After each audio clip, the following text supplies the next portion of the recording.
Hello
mga kagandang buhay!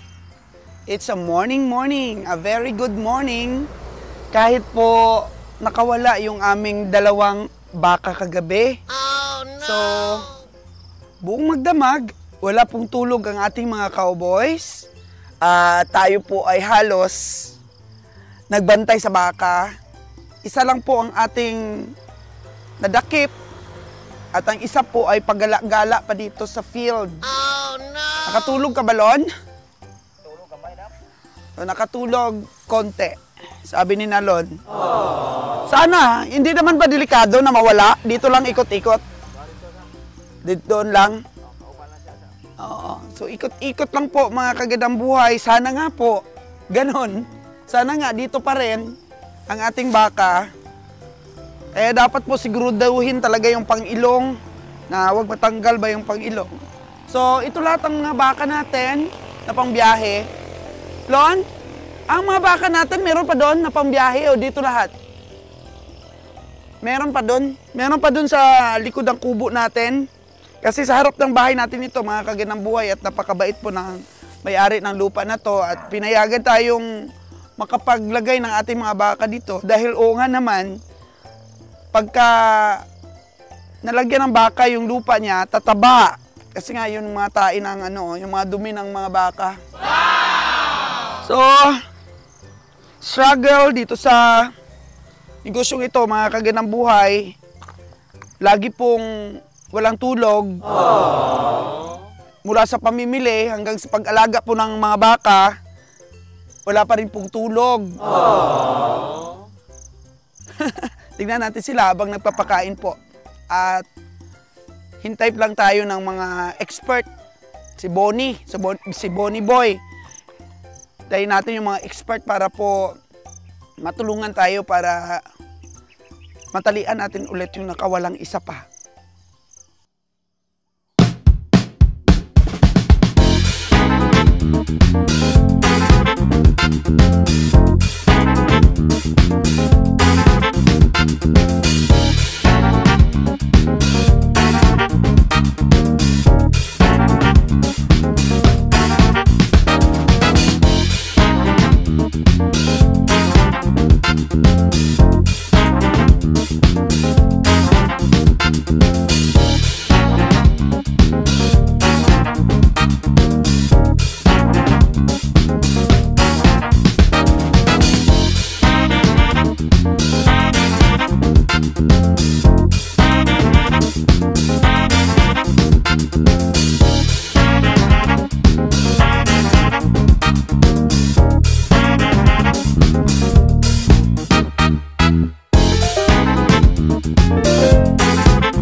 Mamaya po ay kunin natin yung mga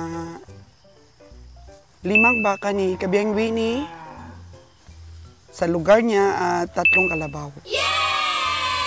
So 8. Tapos may nadagdag pa siya mga kaganabuhay. So all in all, 11 po na hayop ang kukunin natin sa lugar ni Kabiyang Winnie mamaya para makumpleto po ang ating pangarga ngayon. Supposed to be, pupunta sana kami sa Sagay Stockyard. Pero yun nga, marami pala ang nabili ni Kabiyang Winnie. Kaya hindi na po kami tumuloy dahil okay na. Ang mga baka po natin ay kumpleto na at saka ang kalabaw nating pangarga. So hopefully makakarga po tayo ulit ng 50 heads. Pero kung di kaya, pwede na rin kahit 46 o 47. Kasi po medyo malaki ang mga kalabaw. Wow! Dong, saan yung nakawala kagabi na nadakip nyo?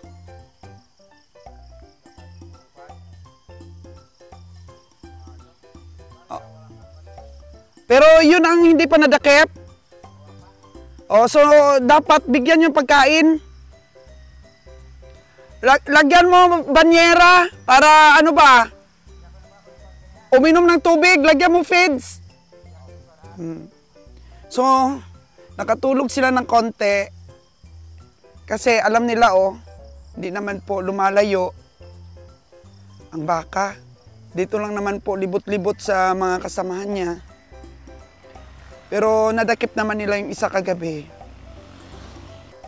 Di talaga madakip, Lon? Ngit-ngit. Madilim lang kasi kagabi. Pero lagyan mo siya ng inumin ba? Oo. Para... Ayun, ayun. Mukhang hindi naman tumatakbo, Lon. Oh? Oh.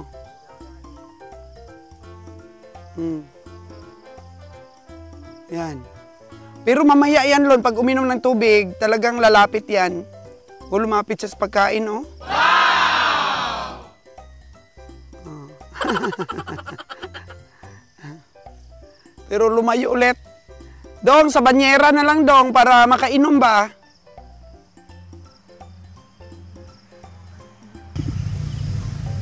Ilan na ba lahat tong baka natin? Madala kaya to lahat? Parang sobra na, no? Sobra na lang, naibilin, ani. Oo. Sobra naman is 30, ni. Sobra sa 30. 27 naman, ito pa dito. Oh, 27 na ito lahat dito. Wow! Nakulon, parang kasarapan yung pamimili nyo. Dati kinutukulang tayo, pero ngayon, sobra na. Tapos may mga stockyard pa tayong di napuntahan ngayon. Supposed to be nasa Libertad tayo ngayon, pero nakapag-ipon na kayo ng mas maaga. Yay! So, punta kami sa Luzon para tingnan natin yung pwede nating gawing stockyard doon. Actually, ngayong araw, pupunta si si Michael. Oo, sasakay sa VIP siya ngayon. Kunin siya ng boss, tapos pakita sa kanya doon yung jeep na bibili natin. At saka pesto. Kaya, paasenso na ng paasenso yung ating pagbabaka. Sana nga, makapag-harvest na tayo ng mga bunga ng ating pagsisikap, Lon, sa pagbabaka. Oh. Salamat tao. So, mukhang maganda na yung kalagayan namin ngayon po, mga kagandang buhay. Kaya patuloy pong sundan ang aming journey. Dahil bilisan po namin ang biyahe kapag natuloy po ang mga plano namin. Hindi pa po ako nakapagkape, mga kagandang buhay, gawa ng pumunta kaagad ako dito at nakipagbalita kung nadakip na yung isa pa na nakawala. Pero yun nga, nakita ninyo, hindi naman siya umaalis dito sa mga kasamahan niya. Ang team po ay kukuha ng mga hayop ni Kabeng Winnie. Ayan. Yung forward natin na nakita ninyo po sa ating vlogs, na minsan sumama ako doon sa pagkuha ng hayop kay Kabeng Winnie ay sobrang hirap kapag ka po nagsalubong yung dalawang malaking sasakyan. Kaya meron po kami doon sa bahay sa Aklan na isang canter at isa pong elf. At yan po ay kinokondisyon ngayon ng ating engineer. Pinapalitan niya po ng stainless ang sahig at saka yung mga sidings. Kasi nga po, ano niya yun, talent niya yun, yung gumawa ng stainless. Yun ang kanyang specialty ng ating engineer po. So siya doon ngayon ang gumagawa ng ating elf. At saka yung canter po mga kagadang buhay na minsan ay kinakargahan namin ng mga bigas. Doon po ni Manager Bio ay dadalhin din namin dito. Dahil siyempre, ang request po ni Kabeng Winnie, mayroon siyang sariling sasakyan at si Kabeng Nalon din. Ang request niya ay meron siyang elf. So elf sa kanya. Oo, mga kagandang buhay para makapag iba-iba kami ng mga stockyard po sa pamimili. Palakasin po namin itong aming pamimili, mga kagandang buhay. So, ang request naman po ni Manager Bio sa atin na makakakuha po kami ng maliit lang po na parang wing ban or close ban. Yan. Bago, mga kagandang buhay, yun po ang request ni Manager Bio para hindi po nababasa ang amin pong mga stocks papunta po ng Boracay. Yan po ang ating mga paglalaan dito po sa ating negosyong ito. At ang pinaka-importante po, mga kagandang buhay, is dahil sa ating mga vlogs, mga kagandang buhay, meron pong nanonood at nag-reach out po kami. At yun po, nagtiwala sa atin at baguhin natin yung mga sistema ng amin pong pagninegosyo nito papunta ng Luzon. Kasi balak namin mga kagandang buhay is pakuntiin yung mga expenses. Kagaya niya, nagbabayad po kami ng kural na 400 and then another pa po na 200. So 600 po per ulo ang binabayad namin. Doon pa lang po sa kural. So sabi namin kung mapakonti namin yung expenses namin, mga kagandang buhay, kahit yung 600 na lang na yun ang tubo namin sa mga hayop. O magkano po yun? Sa 50 heads na kinukural namin doon sa area na yon, mga kagandang buhay. Kung maka 3 times a month kami, magkano na yung maiipon namin po kung di na kami nagbabayad ng ganun kalaki. So naghahanap po kami ng maririntahan doon. At saan nga yun, Lon? Saan nga yung banda? Sabi ni Kabeng Roger? Ano yun? Taytay? O, Taytay. Bonifacio daw, mga kagandang buhay. Meron po tayong 5 hektarya. Mamaya po, puntahan ni Michael yon. Tingnan ang area. May sapa po doon. Yun po ang importante. Para po sa ating mga kalabaw.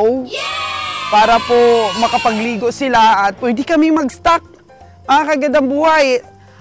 Biyahe kami ng biyahe. Pagkatapos, ipunin lang namin doon para po sound to sawa yung pagkatay ng ating tagakatay ng kalabaw. Dahil siya naman po talaga yung tumutulong sa atin para po mapaliit ang ating expenses. Ang kalabaw po mga kagandang buhay ay walang problema kasi 5 hectares po yun. So, ang kalabaw po hindi na po pinifeeds. Yan po ang advantage ng pagdala ng kalabaw sa Luzon. Basta meron ka lang po sapa na paglagyan sa kanila para hindi sila magpayat. Ayan. Sa mga baka naman po, siyempre tuloy-tuloy. Hindi natin iiwanan yung atin pong sinusuplayan ng baka. Pero maari po na meron kaming bilhin doon na jeep. Bagong-bago pa daw po yun. Livestock po na steak truck. O steak jeep, mga kagandang buhay. Yun po ang panghakot natin from stockyard namin doon and then papunta po sa Katayan. Yun po ang panghakot natin. Kasi gusto naman kasi ng mga hayop yung hindi po maputik. Oo. At na aalagaan silang mabuti. Kaya lahat ng mga plano na yan, kasama po kayo doon. Ang tabayanan po ninyo mga kagandang buhay dahil pag may tiyaga, may nilaga. At saka nagpapasalamat po ako sa vlogs na ito na nagsimula po kami sa pagbili ng mga hayop, trials and error, mga pagsusumikap, ay na-document po ni Sol's Gandang Buhay dito po sa YouTube channel ko. Dahil po tayo ay patas maglaro, may mga bagong blessings po tayong natatanggap. Kagaya na lang po ng kapartner po sa negosyo na siyempre nag-iisip din po na maging masaya ang team. Na hindi lang po siya ang kumikita at para din po sa amin na makasurvive po sa aming biyahe at may pagpatuloy na masuplayan siya ng karne. Kaya tuwang-tuwa po kami dahil meron pong mga suggestions at hindi lamang po suggestions, mga kagandang buhay, but action. Nag-action po siya na mapaliit ang ating expenses sa ating biyahe. At ang isa pa dun po ay hati po kami sa rent ng lot. Hati din po kami sa pagbili ng jeep na gagamitin para panghakot sa hayop. And then, sa lahat po ng gastos, hati po mga kagandang buhay. So it's very, very good dahil kahit mahal po dito ang hayop, mapalis po kami ng expenses, napakalaking bagay po. At makapag-isip pa tayo ng mga ibang mga diskarte. So, ang pag-put up po ng negosyo is parang pagpapalaki po ng isang sanggol na kailangan mo talagang pagtiyagaan, alagaan, mahalin para po lumaki. Kaya ito na po kami ngayon. Nung una, sa mga pamimili po namin ng kalabaw, nangapa at naglugi po ang team. Pero ngayon, may tingin na po talaga. Sa mga baka naman po, nakita ba ninyo? Kasi ang dami pong nagsasabi noon sa pamimili namin. Kagandang buhay, kabiyahe, mas kumikita kayo sa mga medium sizes. Kasi laging lagpok po doon sa mga malalaki. Kasi nga, hindi talaga namin ma-estimate. Hindi po talaga ma-estimate po ang karne doon sa malalaki dahil ang bilis pong mag-lose weight. So dito po sa medium sizes, basta po nagkasundo si Sir John Real at saka si Kabeng Roger, 130 kilos up. Wala na pong mas maliit doon. Kailangan umabot po ng 130 up. Susunod naming pamimili, maging maingat pa kami. Dahil ito, wala naman sigurong mahulog dito sa 130. Yan. Pero sa susunod, hindi na po talaga kami bibili ng maliliit. Ang baka po namin ay medium at katamtaman po. May mga panaba talaga. Oo. Alagaan natin ang ating bagong katuwang sa negosyo po. Hindi ko pa po siya na-meet at hindi ko pa rin po siya nakausap. Pero balak po namin ni Kabeng Roger na i-meet po siya, mga kagandang buhay. Dami po namin sinubukan na nagpakatay kami. Pero hindi naman natin sinasabing hindi sila magandang kausap. Pero hinahanap natin yung convenient ba tayo. Yung convenient ang kalagayan natin mula po sa pag-alaga nating mga hayop, sa ating pahingahan doon at sa pag-transport at sa layo po ng pinagkakatayan at sa bilis at tagal po ng pagkilo ng ating karne. Kasi hinahanap natin yung pagkakatay, kilo agad. Kasi yung iba kasi nating pinagkatayan, mga kagandang buhay, is pagkatapos ng katay, itatravel pa yung karne at doon kikiluhin sa mga tindera. Oh no! So, advantage po sa tindera yon, pero disadvantage po sa amin kasi matatagtag pa po ang karne. Mas maganda po yung Pagkatapos po ng katay ay kilo agad. At least po, convenient. Dahil hindi ka na po sunod-sunod doon kung sino mga tindira doon. Napakapagod po ng ating mga tao. Kasi buong magdamag, binantayan nila yung katay. Pagkatapos, sasama pa po sila sa delivery. Oh, no! Sasama pa sila sa delivery. Papunta doon kung sino-sino pong mga tindira ang binibigyan ng karne. So, dapat hindi na yung trabaho po ng ating mga tao para makapagpahinga na po. Kasi sunod na araw, may katay na naman, wala na silang pahinga. So, dapat makatulog-tulog pa po sila ng konti. So, kung susundan lahat ang delivery doon sa mga tindira, doon ka din, mag-ano ka din doon, bantay ng kilo. Of course po, mga kaganang buhay, bantayan talaga natin yung pagkilo. Naglilikramo po ang ating mga tao at kung may likramo po tayong marinig, i-consider po natin yan dahil hindi po robot ang mga tao natin. I am not a robot. I'm a human. So, yun, mas gusto namin yung ganon. Na pagkatapos katayin, kiluhin na po agad. Pagkatapos po, bahala na kayong magkilo doon sa, sa mga tindira. Diba, trabaho na po ninyo yon. At sa kalabaw naman po, mga kaganang buhay, maganda rin po ang recovery ngayon. Si kabiyahing nalun po, kasi first time namin nagpadala doon sa taga-katay na yon. Actually, dapat Pasay po dapat talaga ang katay niya. Dahil mas malapit po siya sa Pasay at marami ang suki niya doon. Pero dahil nga po tinutulungan niya tayo, nagkatay pa rin po siya sa Cavite. At may natira pa po kaming 3 kalabaw doon, pero hindi niya po kinatay muna. Hintayin pa pong dumating yung mga ngayon po namin na shipment. Dahil po, lugi daw po ang mga taga-katay niya. Ang expenses ba? Kasi 3 na lang natira doon sa kalabaw namin. So, para naman po convenient din sa kanya, siya dan po ang nag-suggest ng mga dapat namin gawin at on support po siya, mga kagandang buhay. Support po siya talaga. Yun. Meron daw siya kaibigan na binibenta yung jeep, bilhin po namin yun. Bibigay din po siya, hindi po sa amin lahat, dahil siyempre naintindihan din niya na ang amin pong puhunan ay siyempre inutang na po namin at para makapagbili po kami ng medyo marami-rami. Oo. So, di ba? Napakalaki pong bagay yung nag-vlogs po ako. Kasi ang dami ko pong mga experiences na na-share sa inyo. At yun nga po din, mga kaginamay, may tumawag po sa amin. Kasi siyempre, hindi naman po tayo paligoy-ligoy dito sa mga vlogs natin. Marami rin po ang natuwa dito sa mga vlogs po ni Sol's Gandang Buhay. Dahil dati ang presyo po sa katayan is secret lang. Secret lang po yun. Pero dito po sa aking mga vlogs ay atin pong nasabi ano po ang advantage at disadvantage.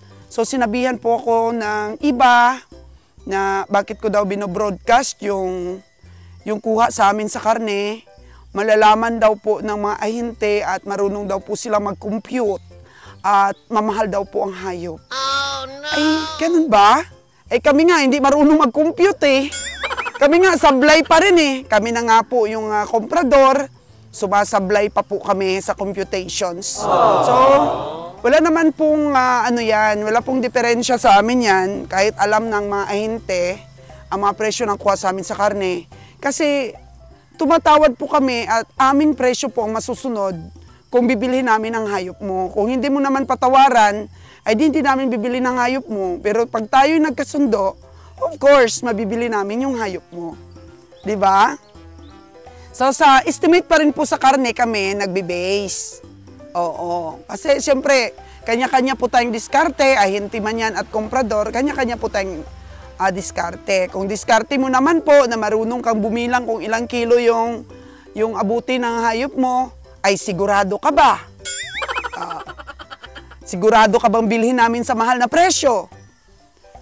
Ang advantage naman po, mga kaganang buhay, is ito talaga yung masaya po ako, yung nakakatulong po tayo sa mga kapwa natin komprador.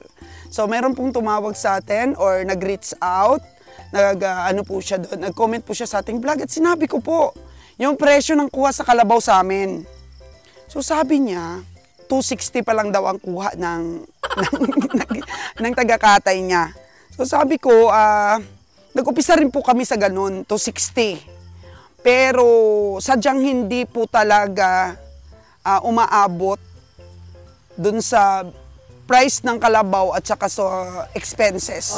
That's why po na tumigil kami sa pagkakalabaw kasi yayaman lang yung ating sinusuplayan at tayo po ay uuwing luhaan. So, sa pag-aaral nga namin, di ba? Kung nasubaybayan ninyo, ginawa pang Class A, Class B, Class C yung aming karne. Oh, no! Diba? Classify pa. Oo. Kaya hindi maganda po na taga-katay yung ganon. So, ang presyo naman po ay sa pag-uusap po ninyo.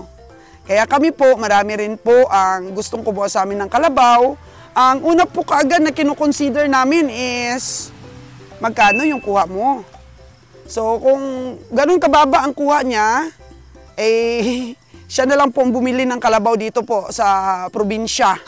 Oh, oo. No! Siya na lang po ang bumili. Kung kahit na pamasahe, hindi na po nakakasurvive kami. So, ganun po. And thank you so much. At syempre may mga negosyante din naman na gusto nilang tulungan yung kagaya sa amin para po tuloy-tuloy. Tuloy-tuloy po ang transaksyon. Makikinabang ka po. Yung iba naman po nagsasabi, Madam, kayo na lang kakatay. Kasi sa balat pa lang at mga melodensya, mga lamang loob ay tutubo na po kayo. Madali lang po kasing magsalita. Madali lang po kasing magsalita, mga kaganang buhay ng ganon, di ba? Dali lang. Pero subukan nyo po, magkaroon ka ng manpower at ipautang mo yung karne mo at maningil ka doon. Buti kung may makukuha kang cash to cash. Mahirap po. No, madali lang magsalita dito eh. Ang daming nagsasabi. Kawawa ang farmers. Ganyan, sa mga presyo. Kawawa nga ba talaga ang farmers? Sino po ang nakikinabang? Ang dapat may isaalang-alang natin. Kasi hindi ka po pwedeng mag-assume kung hindi mo po nasubukan. Subukan nyo po muna. Bago ka po magsabi ng kawawa ang farmers, barat-barat kayo, subukan nyo po muna. Oo. Subukan nyo po muna na pagyamanin ang negosyong ito bago po kayo magsalita. Diba? Marami ka pong pagdadaanan dito bago mo po ma-master ito at malagay ang lahat sa tama at kontento ka. Kaya tinahanap-hanap po ng katawan ni Kabiyang Roger eh. Yung sipat. Kaya nagpapasalamat rin po ako sa inyo at syempre pag pinanood nyo ang aking vlogs at may mga recommendation din po kayo, sinasaalang-alang din po namin yan at nare-reach po namin yung mga negosyante din. Ganito din ang negosyo nila. Nare-reach po namin kayo. Wala naman pong pilitan dito po sa negosyong ito. So, tapos na sila pong bigyan ng damo, maya lang po ay bigyan sila ng banyera, bawat isa, at lagyan po ng feeds at saka painumin. So, solve na po ang kanilang agahan. Si Kabiyang Roger po nakita natin nagwawalis na. Ito po yung munting kubo natin na kahit simple lamang po nag-enjoy naman tayo. Tumubo na po ulit yung tanim namin dito na ang ganda ng mga bulaklak. Di ba? May makita kang mga ganun sa umaga, nakakapresko talaga. Salamat po sa ating chika-chika ngayong araw na to. Sana po ay may nakuha din kayo pong kaalaman. Kami po ay magpe-prepare na dahil kukunin pa lang po ang hayop na idadagdag doon po kay Winnie para po ikarga dito para makapag-loading na po tayo. Ito po yung ating green truck.